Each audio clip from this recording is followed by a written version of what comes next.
Before the flags were planted and the cannon stirred the forest air, the Ashanti Empire stood like a golden heartbeat in the center of West Africa, fierce, regal, and rich with the weight of its own destiny. Its kings wore history in their voices, its people carried memory in their blood, and its golden stool, said to hold the soul of the nation, rested beyond the reach of mortal greed. But across the sea, empire watched empire. Britain, hungry for gold, power, and dominion, cast its shadow toward Kumasi. What followed was not a single conflict, but a storm of 4 wars and one sacred defiance. In the early 18th century, the Ashanti Empire rose from the dense Akan forests under the leadership of King Osei Tutu and the spiritual guidance of Okomfo Anokye, forming a union bound by strength, commerce, and sacred law. Kumasi became the empire's heart, a place where golden regalia shimmered beneath palm shadows, and alliances pulsed like the steady beat of ceremonial drums. As the decades progressed, its wealth grew undeniable, built on gold trade routes that stretched outward like radiant veins across West Africa, drawing attention far beyond its borders. By the mid-1700s, long before direct conflict emerged, British merchants at the coast heard whispers of a kingdom overflowing with gold, power, and disciplined armies wielding both muskets and tradition. Though they traded with coastal Fante states, their eyes lingered farther inland, imagining a future where British influence pierced deeper into Ashanti territory. Each rumor of Kumasi's splendor, each report of Ashanti military might, planted a seed within British ambitions, one that waited only for opportunity to bloom into confrontation. By the early 19th century, the British had expanded their coastal foothold through the 1807 abolition of the Slave Trade Act and their consolidation of forts along the Gold Coast.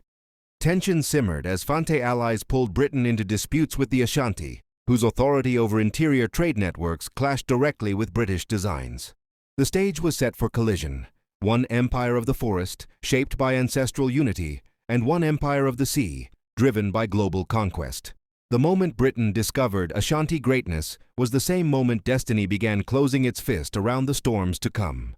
The first sparks burst in 1823, when territorial disputes between Ashanti forces and British-aligned Fante states escalated into open hostility, pulling the Forest Empire and the coastal authorities toward a collision neither could avoid. Britain's Governor Charles McCarthy, driven by confidence, political pressure, and dangerously limited intelligence, marched inland with a fragmented force, imagining a simple show of strength would humble the Ashanti and establish unquestioned coastal influence. But on January 21, 1824, at the Battle of Nsamanko, Ashanti warriors unleashed their disciplined fury, drums pounding, formations tightening, and muskets firing in unbroken rhythm, as they overwhelmed the British column with precision, courage, and sheer numbers.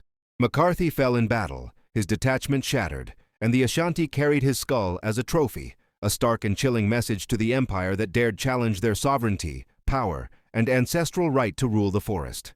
The war rippled onward through 1826 as Britain regrouped, fortified its coastal positions, and drew heavily upon allied Fante, Ga, and other southern states who feared the tightening grip of Ashanti expansion. At the Battle of Dodowa, Akatamanso, combined British, Fante, and African coalition forces resisted a massive Ashanti advance aimed at reasserting control over the strategic coastal corridor and restoring dominance over long-standing vassal territories. Despite their earlier triumph at Nsamanko, the Ashanti encountered stiff resistance and faced devastating volleys from British artillery and musket lines that tore through traditional formations. The battle ended in retreat, marking a crucial turning point that slowed Ashanti momentum, weakened their coastal influence, and signaled Britain's growing military entrenchment in the region. From that moment, the Empire of the Forest felt the shifting winds of an enemy learning its strengths, adjusting its tactics, and preparing for a prolonged contest of will. By 1831, after years of attrition, scorched trade routes, and mounting losses on both sides, exhaustion finally pushed diplomacy to the forefront, carving a temporary peace neither fully trusted, but both desperately needed. The Bowditch Treaty forced Ashanti to accept British influence along the coast, acknowledge territorial boundaries, and restrain further military incursions into the protectorate states allied with Britain. Yet the agreement did not break the empire's spirit, diminish their authority in the interior, or erase the pride of a kingdom whose power still radiated through West Africa. The war left scars, memories, and a simmering resentment that neither signing nor silence could erase.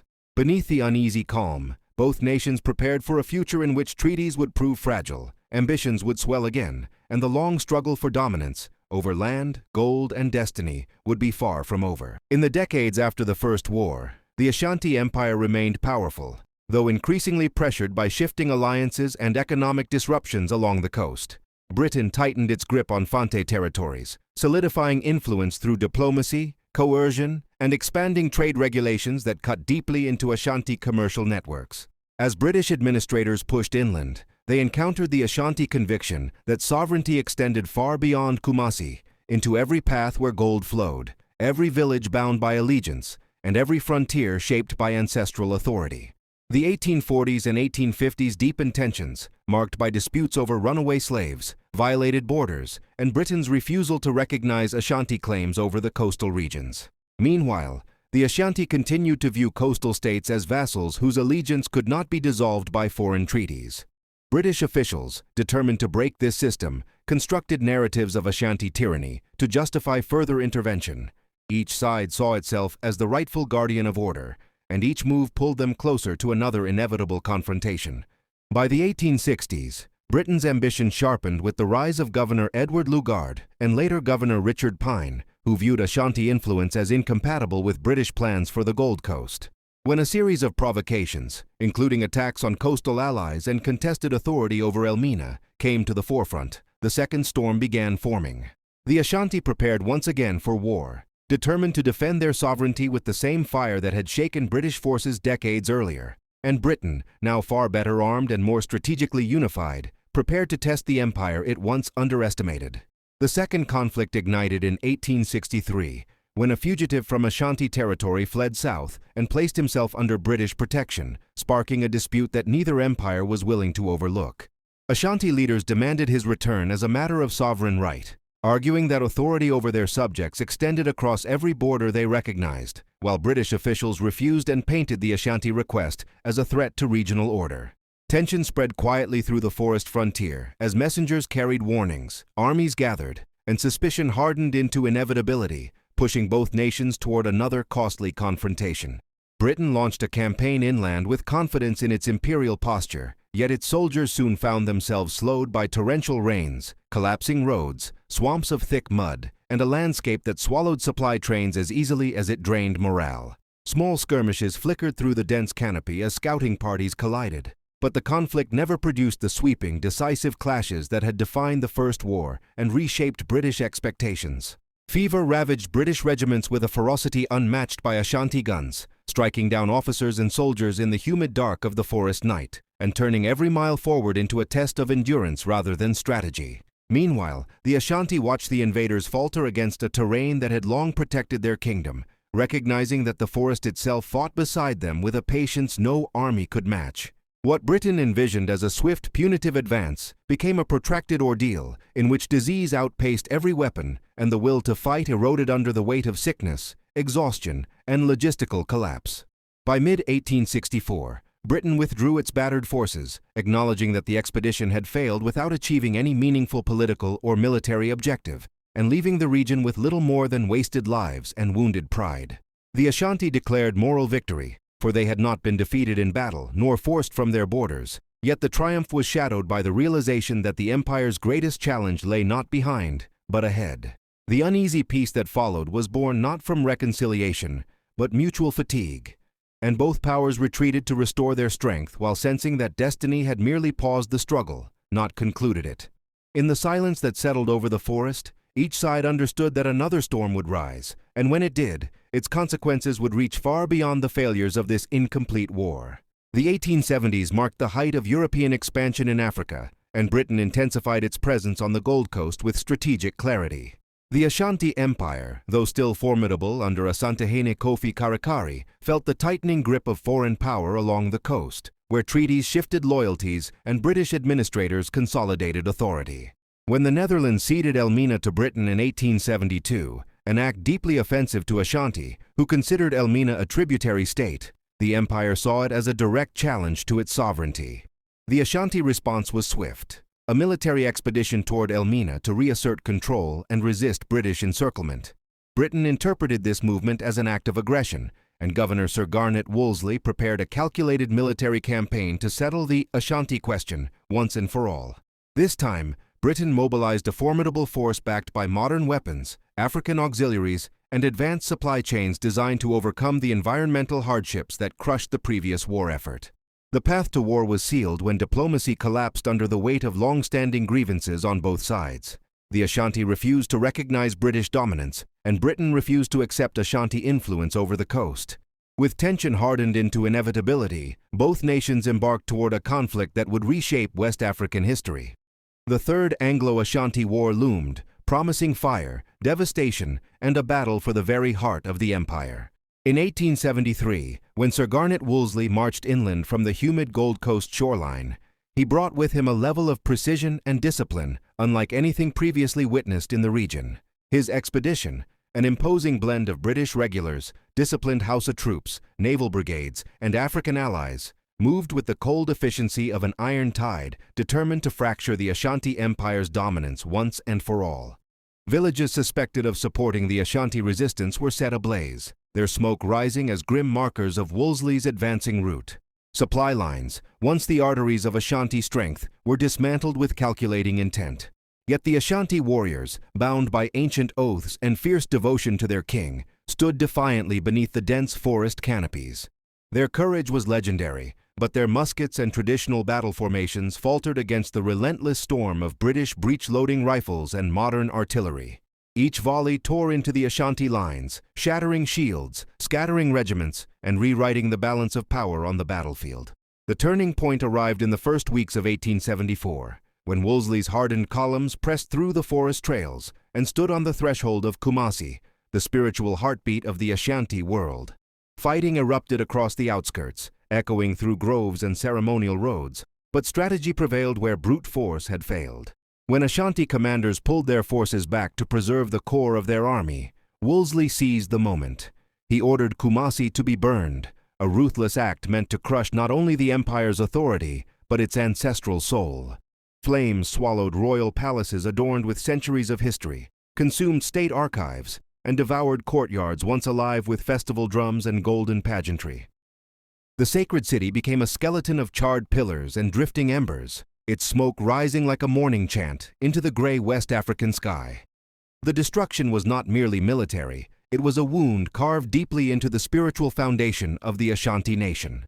With its capital ravaged and its military weakened, the Ashanti Empire had no choice but to accept British terms.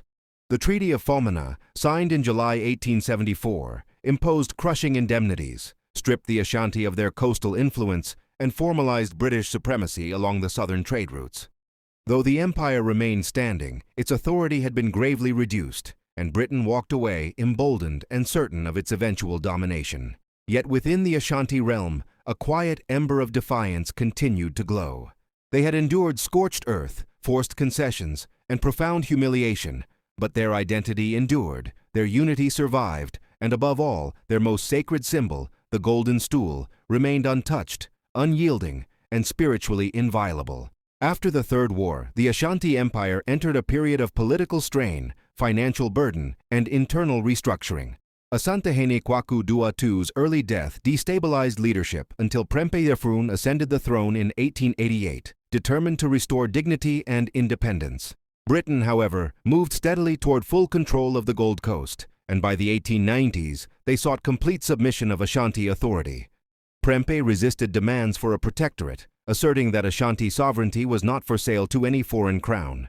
In 1895, Britain launched another expedition, accusing the Ashanti of failing to pay indemnities and obstructing regional stability. This time, Ashanti avoided battle, recognizing the futility of facing the British Empire without adequate resources or arms.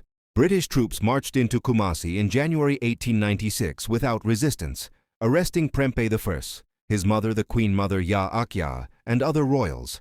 They were exiled to the Seychelles, leaving the empire leaderless and under direct British administration. Though occupied, the Ashanti people never accepted defeat in spirit. Their cultural identity, rituals, and ancestral pride endured even as British officials attempted to dismantle traditional governance. A silent tension grew beneath the surface of colonial order, one centered not around kingship or territory, but around the most sacred symbol of Ashanti unity, the Golden Stool, still hidden from foreign hands. The stage was set for the final conflict that would shake the foundations of colonial arrogance. In March 1900, Governor Sir Frederick Hodgson addressed the chiefs of Kumasi, demanding that the Golden Stool be brought for him to sit upon, an act that revealed Britain's profound ignorance of Ashanti spiritual life. The Golden Stool was not a throne, nor a mere royal artifact. It was the living soul of the Ashanti nation, believed to have descended from the heavens through Okomfo Anokye. Hodgson's demand pierced deeper than political insult, for it attempted to claim authority not only over the Ashanti state, but over the very spiritual essence that bound the people together across generations. His words traveled through the capital like a chilling wind, provoking outrage, disbelief, and an immediate understanding that the British had crossed a line from which retreat was no longer possible. In that moment, the Ashanti chiefs and queen mothers recognized that a new war had begun, not for territory, not for treaties, but for the sacred heart of their nation. Led by the fearless queen mother, Ya Asantewa, the Ashanti rose once again. She declared that if the men would not fight, then the women would, a call that ignited a powerful resistance across the kingdom, stirring warriors from villages and forests alike. The rebels besieged the British fort in Kumasi, trapping officials and soldiers for months as gunfire echoed through the dense canopy and messages of defiance moved in secret through hidden footpaths. Within the fort, the British endured dwindling supplies, disease, and relentless pressure, while outside, Ashanti fighters displayed strategic brilliance, using the terrain as both shield and weapon. The uprising became a testament to the unbreakable resolve of a people defending something beyond material possession, for every rifle fired and every ambush set was fueled by devotion to a soul believed to be divine. By September 1900, British reinforcements broke the siege, crushing the rebellion through superior weaponry, punitive expeditions, and numerous arrests that dismantled Ashanti leadership. Ya Asantewa and her commanders were exiled, their courage remembered as a flame that refused to dim even in defeat, and the war ended without the Golden Stool ever falling into British hands. It remained hidden, untouched, protected by the very people whose identity and faith revolved around its spiritual light, emerging years later only on Ashanti terms, and never as a prize of conquest. Britain won the conflict, but never the soul of the empire they tried to claim, for the Golden Stool survived as the eternal symbol of unity, resilience, and the unbroken spirit of the Ashanti nation. After the Golden Stool War, Britain officially annexed Ashanti territory in 1901, declaring it a crown colony administered from the Gold Coast. The empire that once commanded fear and respect across West Africa now found itself under foreign rule, its institutions reshaped by colonial directives. Yet beneath the enforced order, Ashanti culture remained resilient. Festivals, traditions, and social systems continued quietly, guarded by elders determined to preserve what centuries had built. The British searched repeatedly for the Golden Stool, failing each time as chiefs and guardians shielded it from desecration. In 1921, the stool was discovered by African laborers, damaged but untouched by colonial hands. Ashanti leaders repaired and purified it in a sacred ceremony, reaffirming their spiritual autonomy despite colonial oversight. The event marked a pivotal moment in the long struggle to preserve identity amid foreign domination. Throughout the early 20th century, resistance movements, negotiations, and shifting political tides gradually opened pathways back to self-governance. The Ashanti maintained an unbroken cultural lineage and eventually restored their traditional monarchy in 1935. Even under colonial rule, the soul of the nation endured, awaiting the day when independence would sweep across Ghana and return full dignity to its people. The century-long struggle between Britain and the Ashanti Empire left behind a legacy written in resilience, courage, and the fierce protection of identity. 4 wars and the Golden Stool conflict revealed an African kingdom that stood firm against one of the world's greatest empires, refusing to surrender its soul. Though cities burned and kings were exiled, the Ashanti spirit did not fracture. It transformed, endured, and flowed into future generations like the steady pulse of ancestral drums. Britain may have claimed territorial victory, but the Ashanti won the deeper battle, the preservation of culture, memory, and the sacred Golden Stool. Their resistance became a symbol not only for Ghana, but for Africa's broader fight against imperial domination. The wars exposed the limits of colonial power when faced with a people united by heritage far older than any foreign crown. Today, the story of the Anglo-Ashanti Wars stands as a testament to the complexity of history, where conflict, diplomacy, ambition, and spirituality intertwined to shape modern Ghana. From Kumasi's ashes rose a nation that would later lead the charge for African independence. And through every struggle, every treaty, and every flame, the Golden Stool remained untouched, a shining symbol of a people who guarded not just a kingdom, but their soul. The story of the Anglo-Ashanti Wars is the story of two empires whose destinies collided across gold, sovereignty, and spiritual identity. From the first clash at Nsamenku to the burning of Kumasi, from the exile of Prempeh Fersen to the unbreakable defiance of Ya Asantewa, each chapter reveals a nation that refused to bow before foreign power. The British may have wielded technology, cannons, and global reach, but the Ashanti wielded unity, heritage, and the sacred Golden Stool, a symbol they protected with unshakable devotion. Though colonization reshaped the region, it could not erase the Ashanti soul. Their legacy echoes today in Ghana's vibrant cultural strength, its restored monarchy, and the enduring pride of a people who stood their ground against the might of an empire.